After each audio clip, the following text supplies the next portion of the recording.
Ya, selamat malam sahabat-sahabat Warna Visi Indonesia yang baru saja join di Instagram kami ya, di Warna Visi _ide.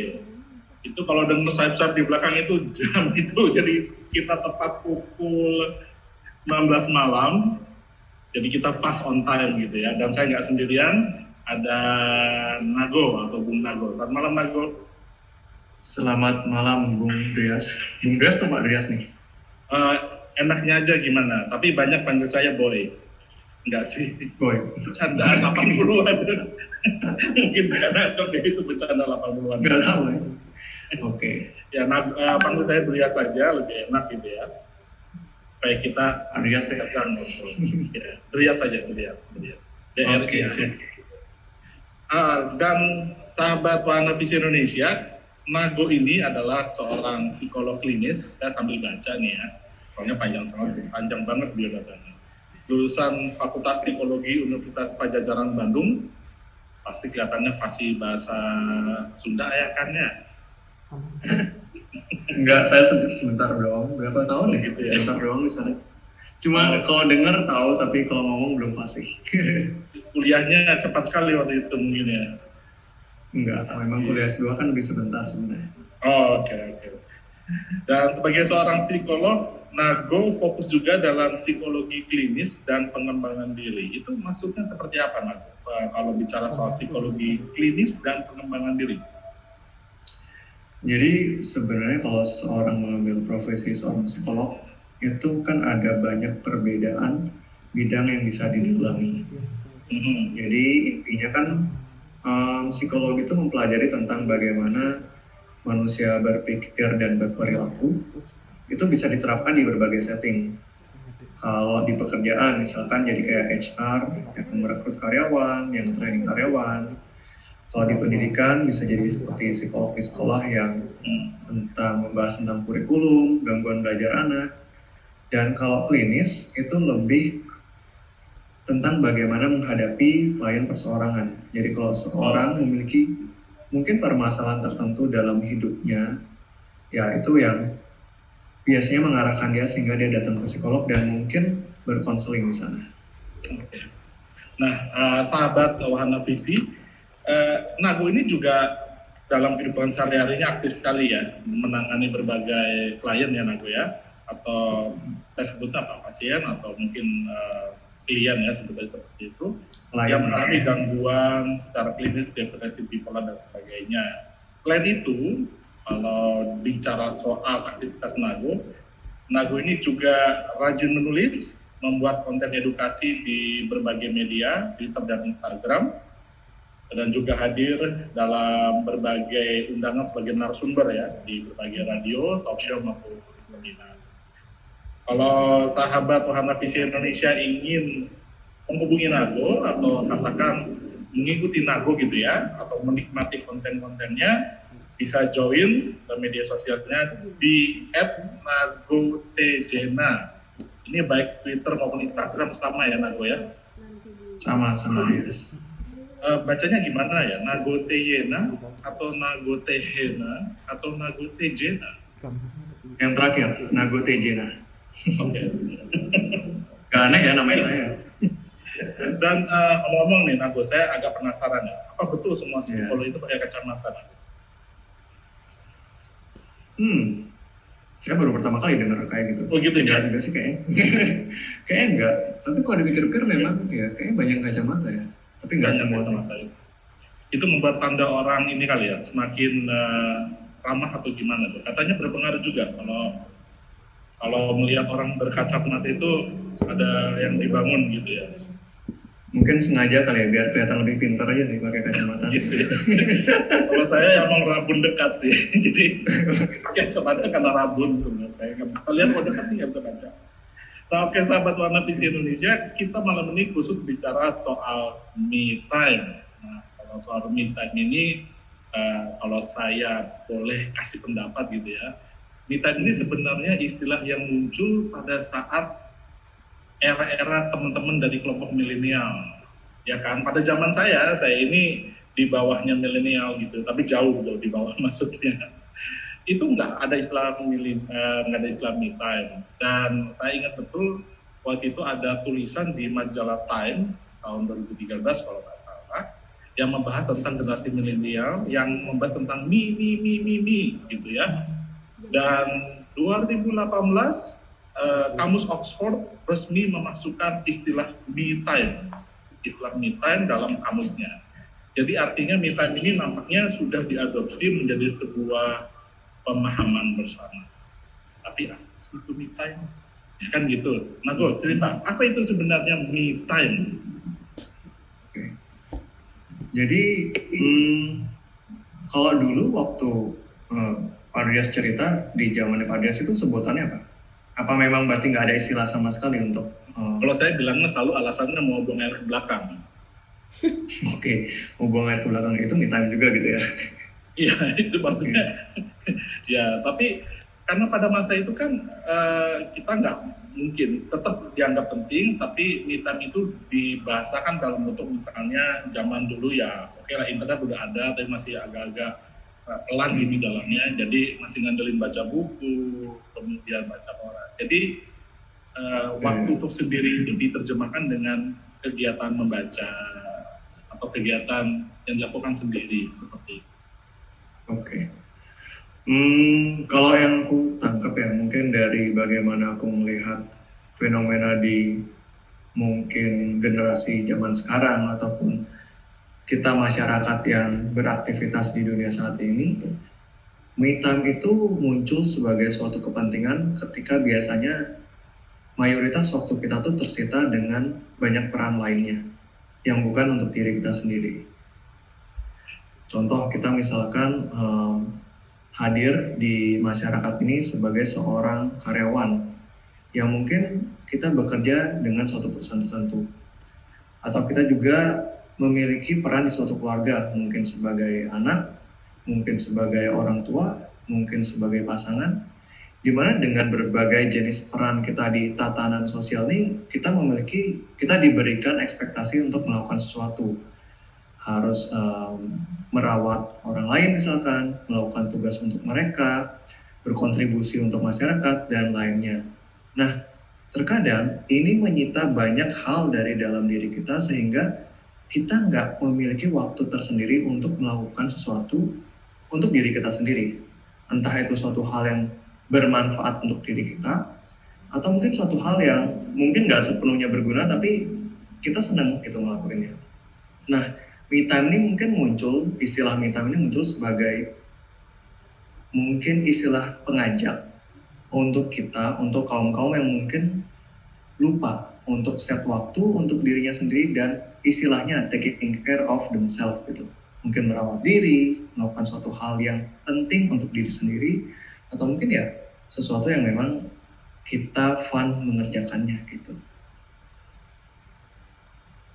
Kalau gitu, seberapa penting ya artinya kalau kita bicara me time ini? Apakah jadi kan gini, kalau kita melihat kalau mendengar dari definisi Nago ya, bahwa itu adalah waktu yang diberikan untuk sendiri untuk melakukan sesuatu yang di luar rutinitas dia, seperti itulah saya dengan bahasa misalnya. Tapi kenapa dia menjadi penting? Artinya banyak orang ya sebut saja bahwa dia itu melakukan rutinitasnya secara konstan, mengasuh anak, gitu ya, menjadi orang tua, kemudian kerja, gitulah. Apalagi kalau di kota, tentunya dia mengikuti ritmenya kota. Tapi dia baik-baik saja. Ya kecuali mungkin punya banyak utang ya, tapi itu kan lain ya. Menurutku gini, suatu perilaku individu, suatu aktivitas yang kita lakukan itu bisa berbentuk sama, tapi alasannya bisa berbeda-beda. Contoh misalkan mengasuh anak gitu. Ketika seseorang mengasuh anak, itu alasannya bisa beda-beda. Antara memang dia sendiri yang memilih untuk suka melakukannya, atau segala jenis aktivitas yang dia lakukan untuk mengurus anak itu lebih banyak dikarenakan oleh tuntutan. tuntutan sosial, tuntutan dari pasangan, sementara dia sendiri dalam tanda kutip ya masih agak ragu-ragu untuk mengalokasikan sekian banyak waktunya untuk anggota keluarga lainnya gitu. Nah, kalau misalkan yang tadi Pak Dias bilang kalau memang ada orang yang dalam rutinitas sehari-hari melakukan sesuatu untuk banyak orang dan dia tidak masalah dengan itu, ya dengan kata lain mungkin dia nggak butuh me time, atau bisa dibilang berkontribusi untuk sesamanya itu juga sudah merupakan aktivitas yang dilakukan pada waktu me time-nya dia gitu. Tapi ketika di sini kita berbicara bahwa orang itu melakukan kegiatan sehari-hari, rutinitas sehari-hari, dan dia merasa lelah karena itu, dia merasa tertekan karena itu, dia merasa stres karena itu, berarti mungkin itu bukan aktivitas yang didasari oleh alasan dia untuk diri dia sendiri gitu. Nah jadi kita perlu membedakan antara mungkin orang-orang yang memang dalam tanda kutip terpaksa menjalani peran itu, lalu dia bertanggung jawab mungkin untuk hal-hal yang sebenarnya dia belum sepenuhnya tulus juga, dibandingkan dengan orang yang ya dia memerlukan waktu sendiri dan melakukan hal-hal yang dia pengen lakukan sendiri gitu. Oke. Baik, sahabat Warna Visi Indonesia, jika Anda punya pertanyaan, Anda silakan saja tulis pertanyaan di kolom komentar di layar Instagram kawan-kawan. Jadi untuk ya, para pengguna Instagram sudah tahu ya, tinggal menulis, mengetik pertanyaan atau mungkin ada komentar gitu ya.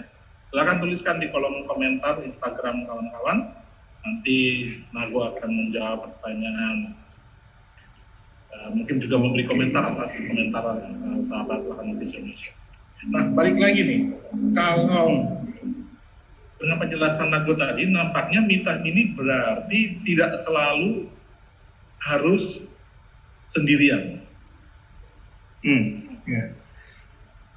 Gini, kalau kita ngomong me time, itu kan memang kesannya ada beberapa jenis interpretasi gitu ya. Antara kita melakukan sesuatu sendiri, di mana mungkin banyak orang merasa itu pengertian yang lebih cocok. Tapi kalau menurut aku sendiri, dengan makna tersendiri dan manfaat tersendiri dari me time itu lebih cocok kalau kita maknakan sebagai waktu yang kita alokasikan untuk melakukan sesuatu untuk diri sendiri. Jadi bukan secara fisik sendiri, tapi secara reason, secara alasan, secara motif melakukan itu untuk diri sendiri gitu. Jadi kalau menurutku akan jauh lebih bermanfaat kalau kita memaknainya dengan makna yang seperti itu. Karena ya kadang-kadang orang juga ada nih, misalkan dia merasa sibuk, tertekan, stres dengan rutinitas tertentu, lalu ada nih teman-temannya bilang, kayaknya kamu butuh me time deh, coba ambil waktu ini bla bla bla bla. Tapi belum tentu dia dengan sendiri itu dia merasa happy, belum tentu dengan sendiri itu dia merasa nyaman. Mungkin me time yang dibutuhkan itu bukan waktu yang dihabiskan sendiri, tapi waktu yang dihabiskan dengan menggunakan alasan pribadi, alasan sendiri, pemaknaan personal pribadi yang istilahnya akhirnya dia bisa menjalankan aktivitas itu dan memberi manfaat untuk diri dia pribadi gitu. Yang jelas me time ini bukan berarti menjadi sebuah kebolehan melakukan kejahatan. Artinya saya ingin melakukan sesuatu yang di luar rutinitas saya gitu ya, terus atau ngerampok gitu kan, enggak seperti itu ya. Jangan bilang iya berarti. Kalau aku bilang dia kacau ya gitu. Iya, jangan. Maksudnya gini, ada trade off-nya gitu, ada harganya gitu. Kalau kita mau melakukan sesuatu secara sendiri gitu. Di satu sisi kita memiliki kebebasan untuk melakukan apapun juga. Bahkan untuk orang-orang ekstrim bisa ngomong kayak mungkin kayak ya udah gue pergi ngerampok bang aja, gue pergi ini bla bla bla gitu kan. Tapi ketika seseorang itu melakukan sesuatu sendiri dengan cara yang bersamaan, dia juga memiliki tanggung jawab secara sendiri untuk segala jenis aktivitas yang dilakukannya gitu. Jadi me time tidak, istilahnya me time itu tidak mengaburkan kita dengan berbagai tanggung jawab sosial yang tetap ada gitu. Oke, menarik ini. Dengan kata lain, me time itu bukan berarti menjadi kayak semacam kebolehan lepas dari tanggung jawab gitu ya. Jadi me time ini dimaknai untuk pengembangan secara positif diri sendiri, tapi tidak merugikan orang lain, gitu ya? Ya, karena itu poin yang Pak Rias bilang barusan sebenarnya penting, karena banyak orang menggunakan alasan jargon-jargon psikologis dengan alasan untuk kesehatan mental, tapi dia menggunakan untuk kabur dari istilahnya mungkin tanggung jawab pribadi atau tanggung jawab sosial gitu. Misalkan dia lagi ada tuntutan kantor macam-macam, terus karena dia tidak bisa menghadapinya, dia bilang, oh maaf, saya lagi harus di kamu sendiri gitu loh. Jadi bukan time juga ujung-ujungnya kayak gitu. Jadi kalau misalnya emangnya lagi pacaran gitu ya, kemudian mendadak dia gitu loh. Padahal sebenarnya dia bosan juga nggak boleh. Gitu. Istilahnya kalau secara boleh atau enggak ya sebenarnya kan kita bilang ya kalau dia sendiri mau gitu ya bisa aja gitu. Tapi yang mungkin pengen aku tekankan ya itu tidak memberikan kamu free card atas tanggung jawab sosial, konsekuensi sosial yang juga akan hadir ketika kamu melakukan hal itu. Okay. Sama aja kalau misalkan kita punya pacar, kita mau ambil me time sendiri terserah kita. Tapi ketika pacar kita marah atau enggak, itu juga terserah dia gitu. Bukan berarti dia harus memaklumi me time kita gitu.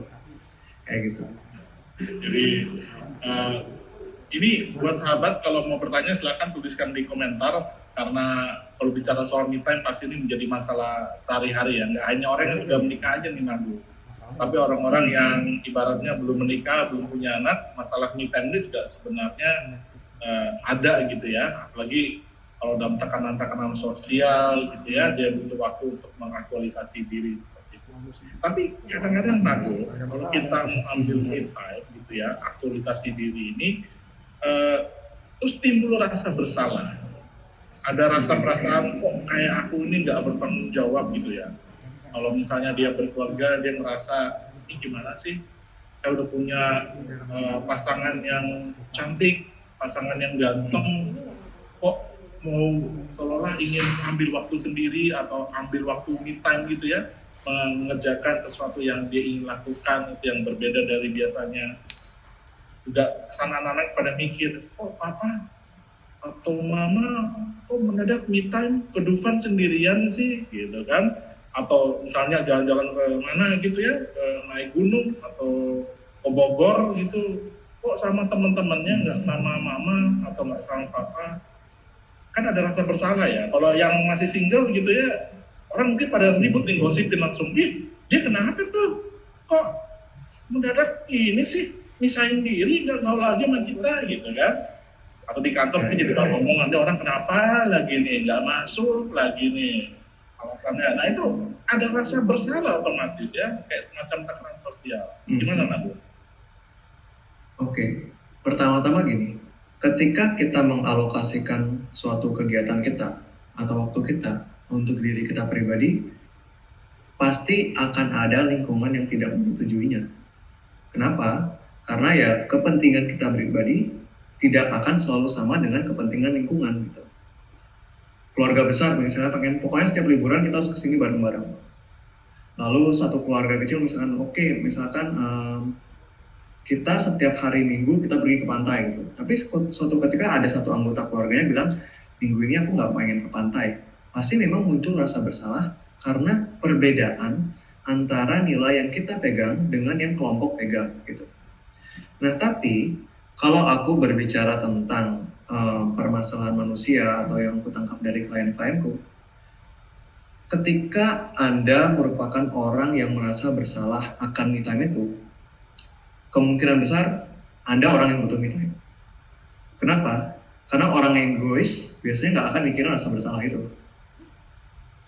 Jadi kalau misalkan nih, kita nih memang dari awal orang yang egois dan melakukan segala sesuatu sendiri, kita nggak akan kepikiran bahwa me time itu artinya kita keluar dari tanggung jawab yang seharusnya kita penuhi.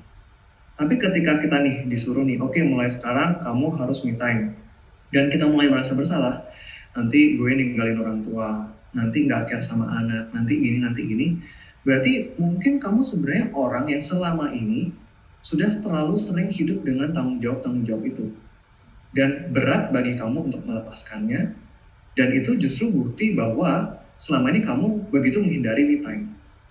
Nah, tapi pertanyaannya adalah kenapa rasa bersalah ini muncul? Gitu. Kalau misalkan tanggung jawab sosial kamu itu merupakan suatu hal yang kamu pegang pribadi, yang kamu rasa kamu juga butuh untuk lakukan, seharusnya kamu merasa puas sudah melakukannya dan melakukan me time hanya ketika kamu butuh. Tapi kalau rasa bersalah ini begitu mengganggu pikiran kamu sampai merasa nggak nyaman, nggak bisa fun, sampai nggak bisa tidur dan lainnya, berarti mungkin sebenarnya ini bukan rasa bersalah karena keluar dari tanggung jawab, tapi rasa takut akan mungkin jika kamu mengambil me time, muncul ketidaksetujuan dari orang-orang yang selama ini ada di dekat kamu. Penolakan dari anak mungkin, penolakan dari orang tua atau pasangan. Kok kamu gitu sih jadi orang? Kok kamu seenaknya sendiri? Nah sebenarnya mungkin rasa bersalah itu merupakan kulit luar dari perasaan takut kita akan mungkin tidak diterima oleh mereka, mendapat cibiran-cibiran kecil dari mereka. Hal-hal seperti itu yang biasanya menghalangi kita untuk mengambil itu. Gitu. Jadi rasa bersalah itu sebenarnya lebih muncul karena kekhawatiran orang lain melihat kita, lebih seperti itu ya Nago ya? Ya, karena kalau misalkan ini rasa bersalah karena keluar dari tanggung jawab, mungkin sebenarnya kamu nggak akan begitu mempertimbangkan me time ini perlu buat diri kita.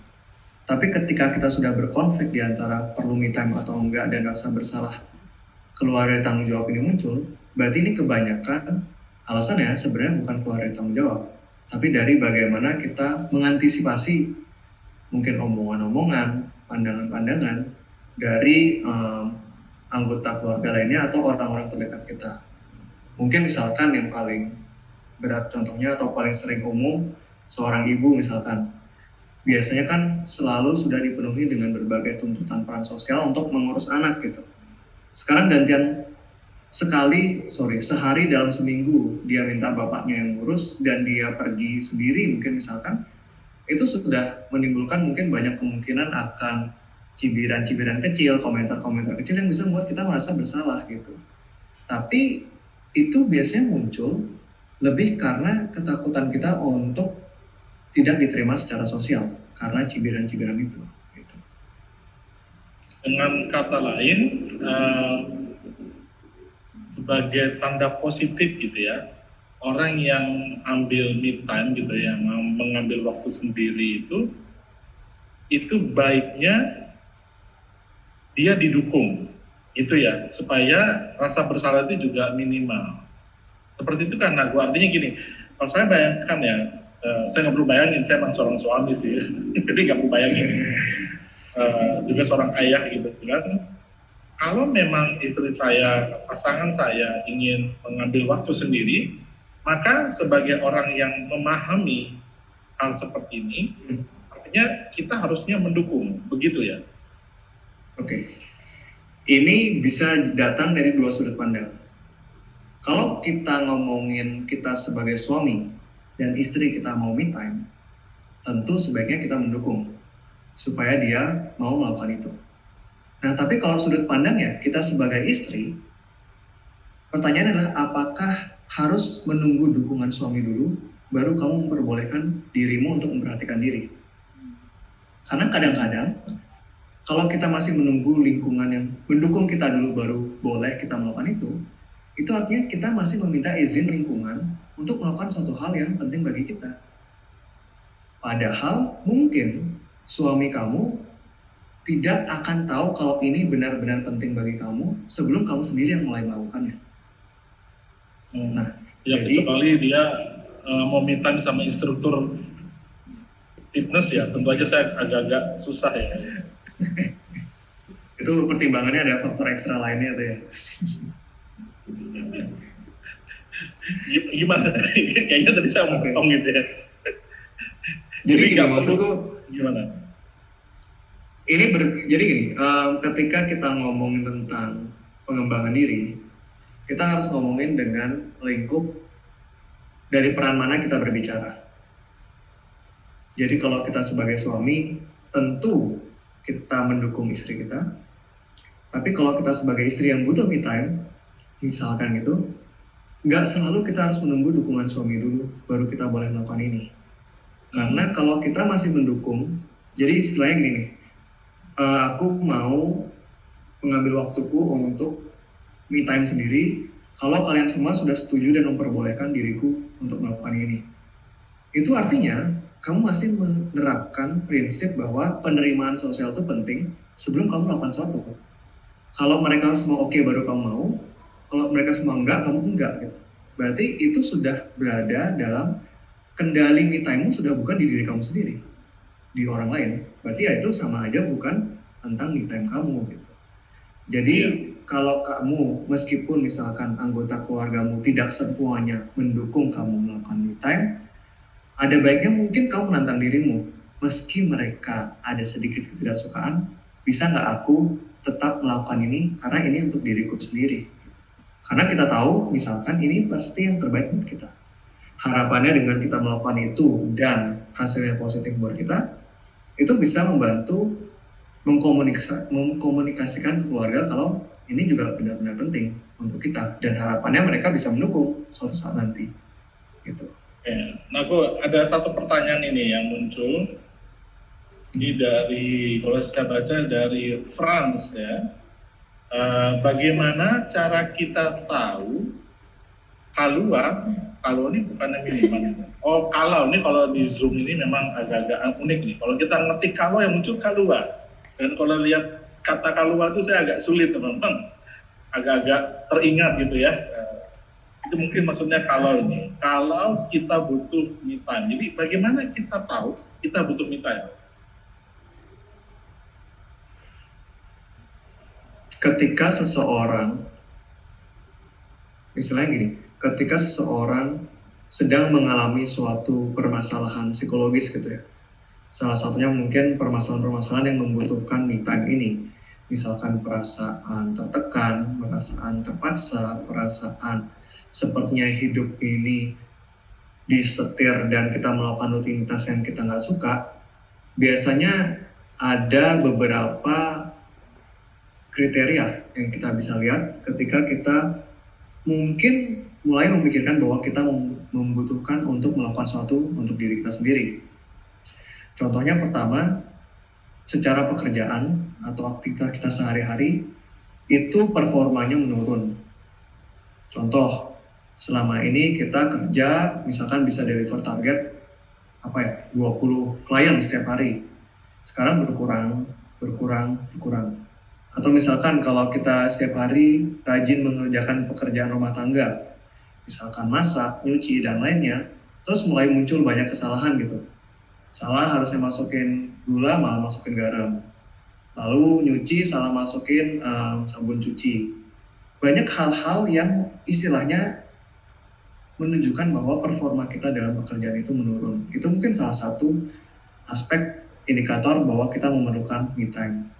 Atau mungkin misalkan ketika kita bersosialisasi dengan orang-orang sehari-hari, berinteraksi dengan teman kita dan lainnya, kita jadi kayak gampang tersinggung, gampang ngomel, gampang marah.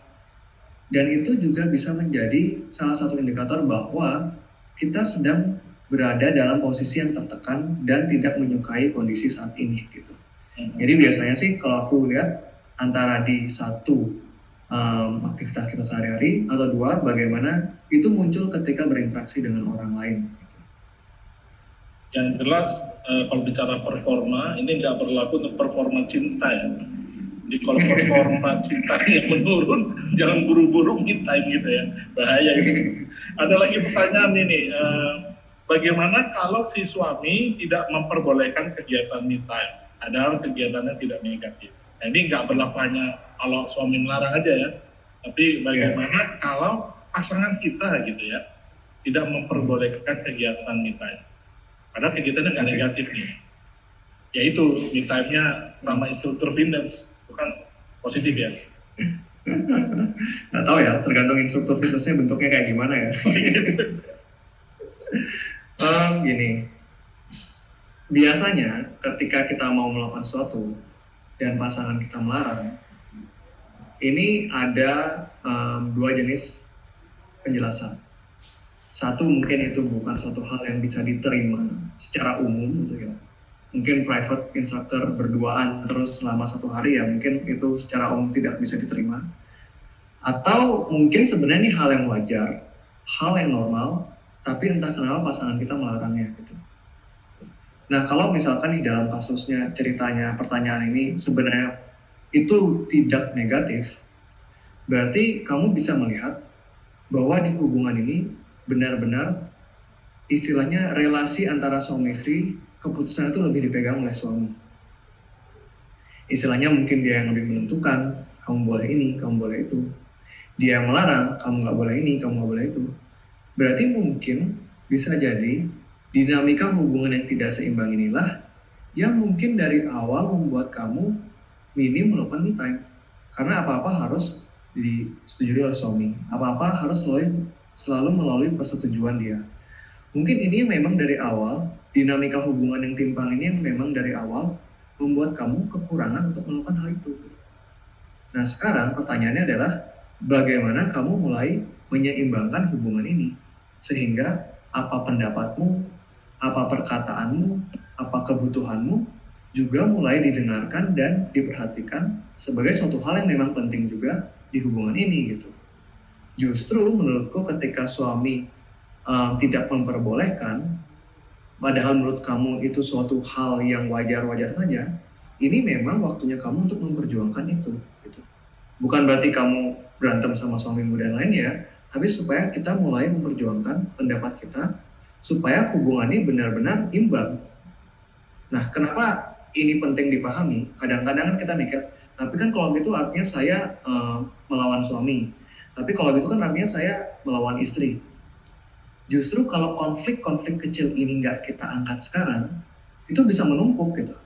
Bayangin kalau misalkan kamu ditolak untuk melakukan hal yang simpel, lalu lain kali hal yang penting buat kamu juga dilarang, dan mungkin hal yang benar-benar krusial untuk kebahagiaan dirimu itu juga dilarang, itu bisa menimbulkan kondisi hubungan yang benar-benar timpang dan jadi masalah besar suatu saat nanti.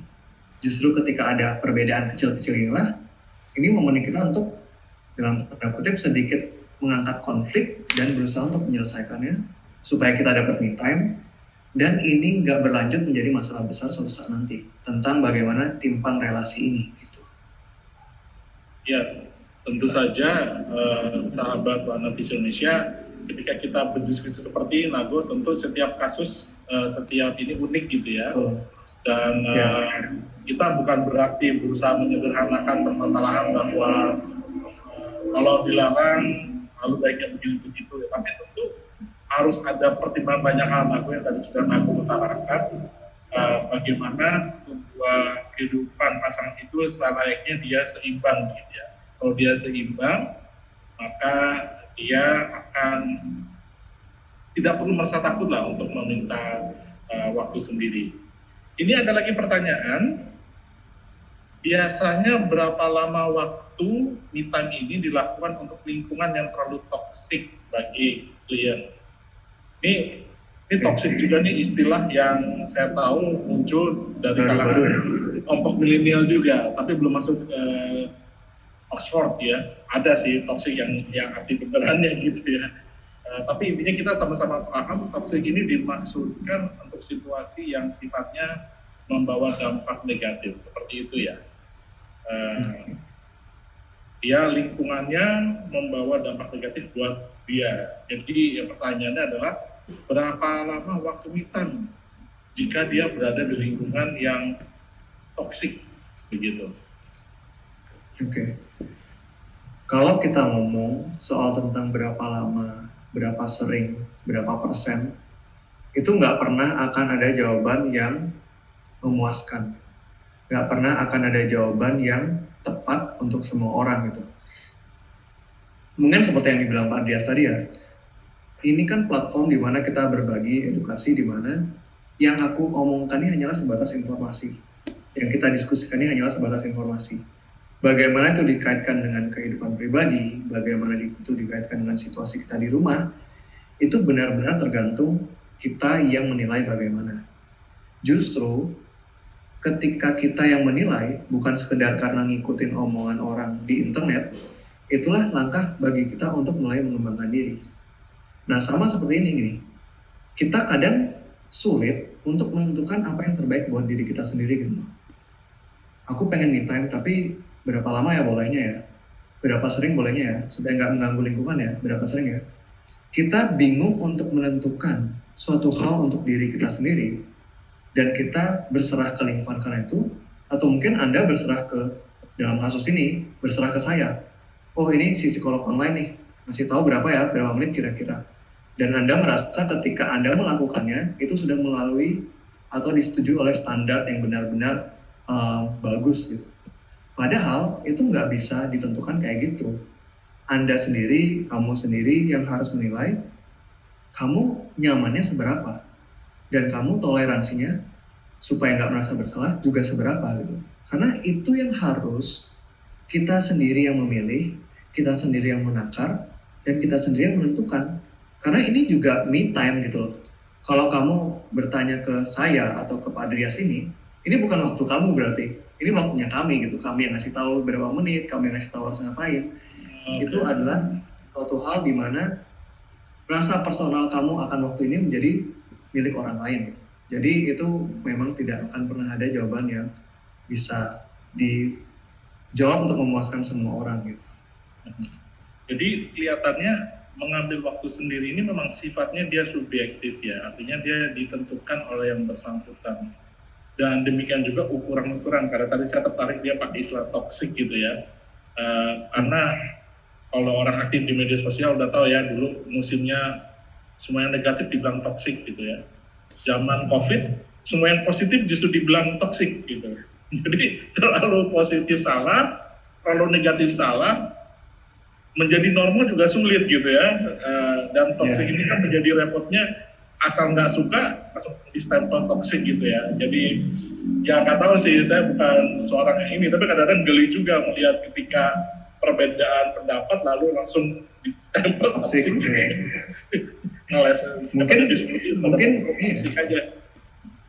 Mungkin dia yang cepat banget memberi label toksik, sebenarnya dia yang toksik mungkin ya sebenarnya gitu kan. Karena inilah makanya aku bilang pentingnya kita untuk benar-benar menggunakan istilah-istilah psikologi itu untuk mengevaluasi diri kita, bukan untuk menjudge lingkungan gitu. Karena seringkali kita ngomong toksik, ini bukan tentang bagaimana kita memperbaiki perilaku kita yang mungkin toksik ke orang lain, tapi malah kita gunakan untuk menilai perilaku orang lain yang nggak bisa kita terima gitu, dan bukan untuk berkaca ke diri sendiri gitu. Begitu pula tentang me time ini. Me time ini bukanlah suatu alasan yang kamu lakukan untuk istilahnya bisa memperbolehkan kamu melakukan semua hal yang kamu suka gitu. Tapi me time ini adalah istilah yang kamu gunakan untuk mengevaluasi diri ketika mungkin kamu merasa selama ini kamu terlalu memaksakan diri kamu untuk memenuhi berbagai tuntutan yang ada gitu. Jadi memang istilahnya semua informasi atau edukasi tentang psikologi ini akan jauh lebih baik kalau kamu gunakan untuk memperbaiki dan mengevaluasi diri, bukan untuk istilahnya menuduh lingkungan atau memaksakan lingkungan mengikuti kehendak kamu. Bagus banget, Nago tuh nggak bisa dibikin jadi memes gitu ya, kayak poster gitu. Iya kan, menarik. Biar lebih viral ya. Iya. Dalam situasi pandemi COVID, kita sama-sama tahu bahwa banyak orang memilih bekerja dari rumah. Kemudian mereka yang berkeluarga mau nggak mau berhadapan dengan situasi yang nggak bisa beraktivitas banyak di luar rumah. Tentu kita nggak bicara secara general, secara umum semuanya seperti itu. Tapi ada yang seperti itu. Dan juga teman-teman yang masih belum punya pasangan juga ya, ini juga terjebak dalam situasi nggak bisa melebarkan persahabatan gitu ya, persahabatan sebatas online doang dong gitu ya. Jadi nggak mungkin persahabatan itu dinaikkan jenjangnya menjadi jenjang lebih di atas dari sahabat gitu ya, intinya gitu sih. Nah lalu stresnya muncul, jadi kayak beban berat, orang bilangnya dicolek aja bawaannya marah gitu ya, gampang tersinggung, anak nanya dikit ribut, pasangan nanya dikit ngajak berantem gitu ya, atau yang buat yang single mungkin nanya gimana kabarmu, langsung diceramahin panjang lebar gitu. Ini tanda-tandanya bahwa kita butuh sebut saja waktu sendiri itu. Lah tapi ini kan pandemi ya, artinya kita nggak bisa terbatas juga mau melakukan aktivitas me time ini. Ada kira-kira kalau misalnya gue ditanya, enaknya kalau kita ngapain dong untuk me time ini? Ya oke, balik lagi sih ke orang masing-masing. Tetapi kalau ada pertanyaan seperti itu gimana? Oke, ini kasusnya kadang-kadang berbeda-beda gitu ya.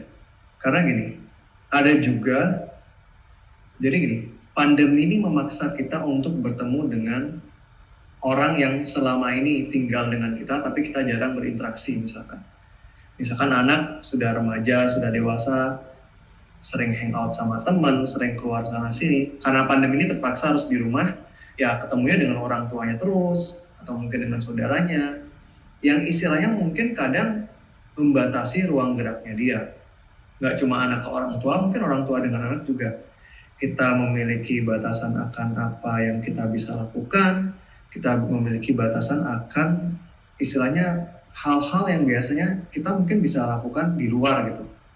Karena kadang ada mungkin dalam beberapa kasus, orang keluar itu untuk mencari pelarian dari hal yang selama ini dia hindari di rumah gitu. Mungkin misalkan anak selama ini dia sering cekcok dengan orang tua, sekarang terpaksa serumah dengan orang tua. Mungkin orang tua selama ini berbeda pendapat dengan anak, sekarang terpaksa harus ketemu dan menghadapi perbedaan pendapat itu. Untuk kasus-kasus seperti itu, mungkin justru me time bukanlah suatu hal yang tepat gitu. Justru selama ini mungkin kamu sibuk melakukan me time, keluar ke sana sini melakukan hal yang kamu suka. Sekarang sudah waktunya kamu untuk berhadapan dengan tanggung jawab yang kamu selama ini hindari gitu. Yaitu konflik mungkin atau perbedaan pendapat dengan anggota keluarga gitu. Nah, pertama, mungkin sekarang ini waktunya kita untuk mencoba menghindar dan mencari me time sendiri melulu, dan mungkin berhadapan dengan hal yang memang harus kita hadapi, perbedaan dengan anggota keluarga, pasangan, ataupun yang lainnya. Tapi kalau misalkan sebenarnya problemnya adalah kamu sudah mencoba untuk menyelesaikan konflik, menyamakan perbedaan pendapat dan lainnya, dan kamu sudah istilahnya living day by day dengan tenang, lalu kamu merasa butuh me time, nah mungkin ini waktunya kamu juga untuk mengkomunikasikan bahwa ada waktu-waktu tertentu di mana kamu mungkin tidak mau diganggu dalam melakukan aktivitas kamu gitu. Karena kalau misalkan kita serumah ya, itu kan gampang banget kita komentar akan apa yang dilakukan oleh anggota keluarga lainnya. Ngapain sih kok kayak gini dari tadi? Kamu ngapain belum waktunya untuk cuci piring? Kamu apa sekarang bukan waktunya untuk bersih-bersih dan lainnya? Mungkin ketika sama halnya gini ya, sama halnya ketika kita sendiri, kita nggak selalu merasa kesepian. Tapi saat ini ketika kita sedang berada di dalam lingkungan yang ramai, belum tentu kita tidak bisa mengambil waktu sendiri. Waktu sendiri bisa diambil dengan melakukan kegiatan sendiri, atau jika misalkan dirasa bahwa orang lain masih dalam tanda kutip mengganggu, mungkin dengan suara-suara, ngajak ngomong dan lainnya, kita juga memiliki kemampuan kok untuk bernegosiasi dengan mereka sampai batas mana kita mungkin memiliki waktu dan tempat yang kita bisa merasa puas untuk diri kita sendiri. Jadi menurutku sih tetap kuncinya adalah negosiasi, karena bagaimanapun juga itu anggota keluarga kita gitu. Yang dimana kita harus mulai memahami batasan diri satu sama lain gitu. Dan mungkin nggak perlu merasa bersalah juga ketika kita mengatakan bahwa kita membutuhkan waktu sendiri meskipun ada mereka di sana gitu. Ya baik, sahabat Warna Visi Indonesia, kita masih punya kurang lebih 5 menit, jadi silakan saja kalau masih punya pertanyaan atau ingin berkomentar, sampaikan di kolom komentar, nanti Nago akan menanggapi pertanyaan. Kita masih membahas tentang me time, waktu sendiri gitu ya. Nago, kalau gitu tadi penjelasannya merujuk ke komunikasi, bahwa me time itu nampaknya nggak bisa lepas dari sebuah komunikasi yang baik begitu ya. Ya, gini, kita manusia itu terlalu tenggelam akan asumsi pribadi akan orang lain tentang diri kita gitu. Jadi misalkan aku sebagai suami berasumsi apa yang istri pikirkan tentang aku gitu. Jadi misalkan nih, aku misalkan malam ini duduk baca buku sendirian di ruang tamu, sementara dia masih sibuk misalkan ngapain nyuci baju atau misalkan bersih-bersih dan lainnya gitu. Muncul pikiran di kepalaku bahwa nanti jangan-jangan istriku merasa aku nggak bantu-bantu pekerjaan rumah. Jadi rasa bersalah itu biasanya muncul dari sana. Nah, seringkali itu malah membuat kita untuk berhenti melakukan me time ini dan malah membantu dia. Padahal mungkin dia nggak masalah akan semua hal itu. Dia merasa kita juga membutuhkan itu. Nah, kunci dari komunikasi adalah untuk mematahkan asumsi yang lempar tangkap ini. Si suami merasa si istri gini tentang dirinya, si istri merasa suami mikir ini tentang dia. Komunikasi fungsinya adalah untuk mengurangi pikiran-pikiran atau asumsi yang mungkin tidak perlu dipikirkan terlalu berlebihan itu gitu. Jadi intinya supaya semua keinginan kita bisa lebih gamblang dan ditangkap dengan mudah oleh anggota keluarga lainnya, dan kita bisa langsung tahu yang mana mereka perbolehkan dan yang mana enggak gitu.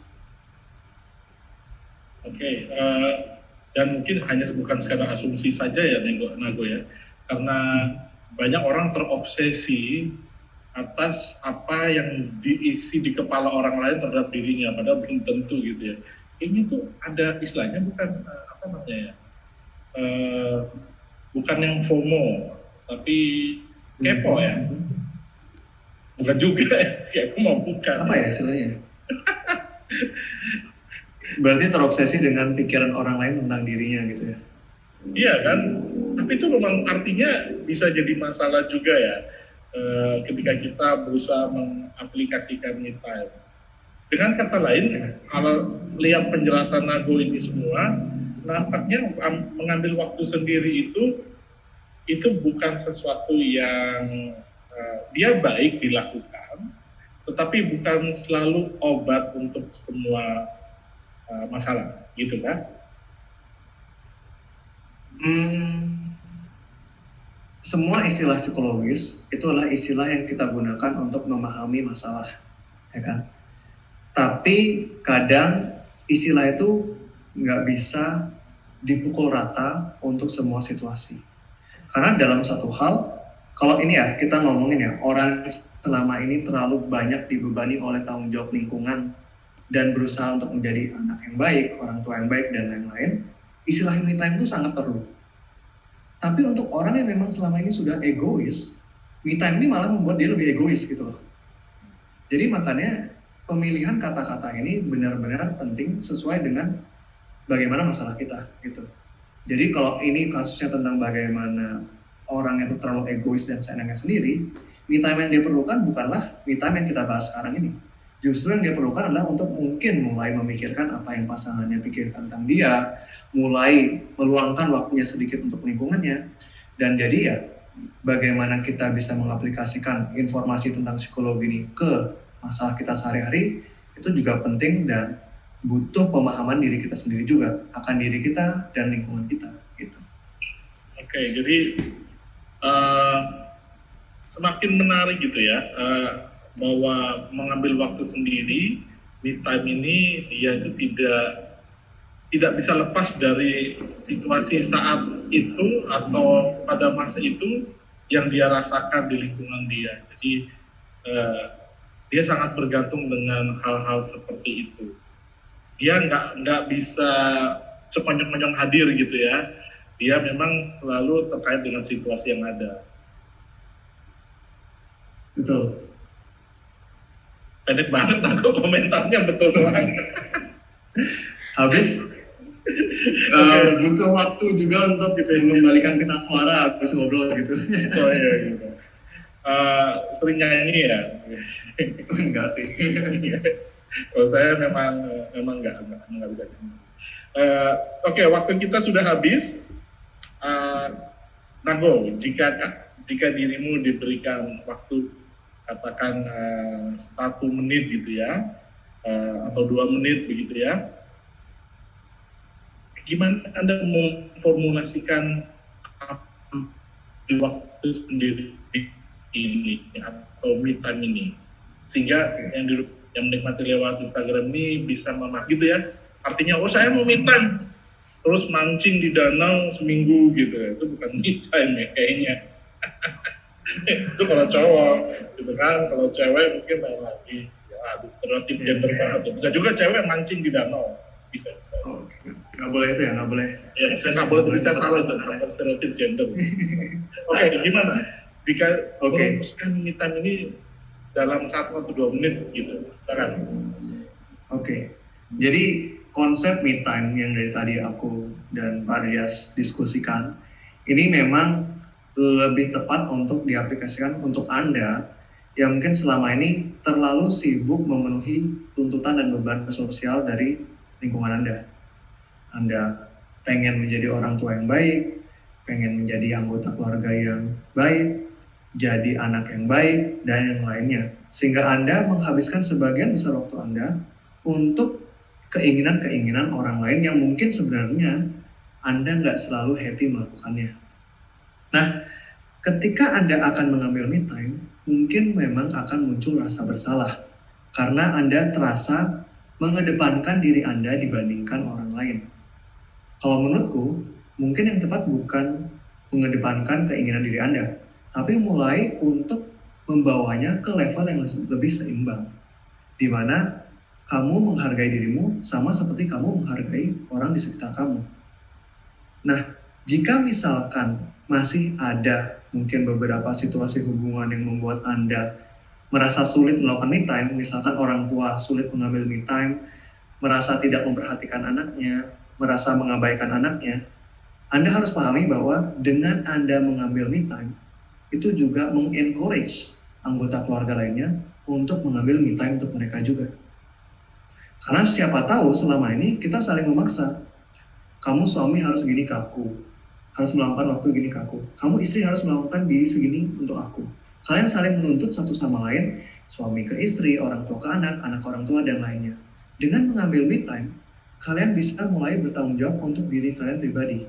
Bukan berarti tidak saling membutuhkan satu sama lain, tapi memiliki satu space di mana kalian bisa membuat diri puas dengan apa yang kalian lakukan, sehingga nanti interaksi dengan keluarga bisa menjadi lebih tulus.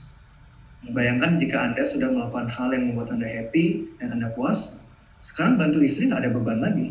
Menolong anak sudah benar-benar nggak ada beban, nggak ada kayak, gue udah berkorban ini, lo masih nggak menghargain, aku udah gini, masih gini. Tapi ketika Anda sudah taking care of yourself, membantu orang lain pun akan lebih ringan. Gitu. Oke. Menarik banget ya, Nago. Saya tuh jadi ingat, kadang-kadang keluarga saya tuh marah kalau saya me time. Mereka bilang, oh, hati-hati kamu hipertensi, nanti darah tingginya naik, kolesterol. Padahal saya bingung, apa salahnya saya kalau saya makan Indomie goreng time gitu. Ternyata itu sih urusan kesehatan. Itu letter me time, mie makan mie gitu. Itu garing banget ya bicara goreng. Oke. Justru karena garing lucu. Ya, ini waktu kita sudah habis atau bagaimana ini? Karena saya taruhnya setelah closing. Oh iya, lupa saya nih. Karena kegiatan ini, katakan diskusi seperti ini ya dengan Nago gitu ya, kita selalu lakukan nih Wahana Vision Indonesia. Nah, untuk besok tanggal 30 September kita punya webinar pentingnya emotional self-care untuk orang tua. Jadi bukan hanya fisik yang butuh, tidak hanya fisik saja yang butuh self-care, tapi emotional self-care. Itu emosionalnya yang disepakkan ya, bicara bagaimana, emosionalnya. Untuk orang tua gitu ya. Silakan bisa daftar di bit.ly, gimana? bit.ly/WVI Talk Show 30 Sep. Ini emang kayak gitu saya baca nanti kayak gitu. Tapi kayaknya agak susah nih kalau diingat-ingat. Jadi bit.ly/WVI Talk Show itu WVI TALKSHOW 30 SEPT. Kemudian juga untuk tanggal 2 Oktober kita juga punya ini kali ini tentang fatigue. Itu capek ya, aku ya fatigue ya, artinya lelah yang luar biasa begitu. Lelah ya. Saya juga udah lelah sih. Tapi untungnya saya habis ini bisa me time. Nggak me time juga sih. Habis ini harus masuk. Sawah sudah banjir air. Oke, jadi sudah habis waktu kita, Nago. Terima kasih Mbak Rias atas waktunya. Senang sekali Anda bisa share ilmu Anda dan bisa menjadi berkat buat kita semua ya yang sudah mendengarkan. Baik sahabat WVI, terima kasih banyak. Kita sampai jumpa di Zoom lainnya atau Instagram lainnya. Bye. Bye-bye.